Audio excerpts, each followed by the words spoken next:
Баршаңызға қайырлы күн, құрметті оқырман. Бүгін сіздермен өте жұмсақ ауызда еритін бәліш, яғни булочка пісіретін боламыз.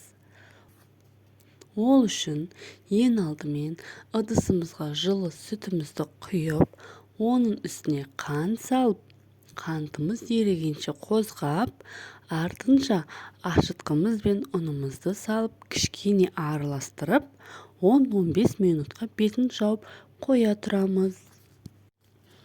15 минут өткен соң ерітілген сары майымызды, жұмыртқаны және ұнымызды салып, қамырымызды жұмсақ етіп илеп аламыз.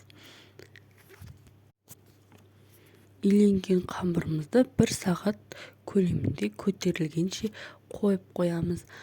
Қамырымыз көтеріліп дайын болған соң 10-12 бөлікке бөліп аламыз.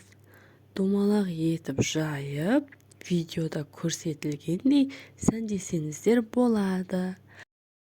Табамызға пергамент қағазын төсеп, бетіне дайын болған булочкаларымызды қойып, булочка бетіне жұмыртқа сарысын жағып, қалауларыңызша мак немесе күнжіт, оның үстіне ванилин ұнтағын сепсеңіздер болады.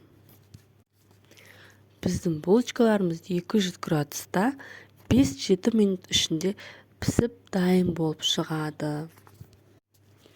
Әркімнің пеші әртүрлі болғандықтан, әртүрлі уақытта пісуде мүмкін. Бірақ 5-10 минут көлемінде тез пісіп шығады. Осындай жұмсақ, дастарханның сәнін ашатындай керемет болып шығады. Осымен біздің ерекше дәмді булочкаларымыз дайын. Рецепт ұнаса, лайк басып, комментарий жазып, каналыма тіркеліп қойыңыз. Баршаңызға рахмет, сау болыңыздар.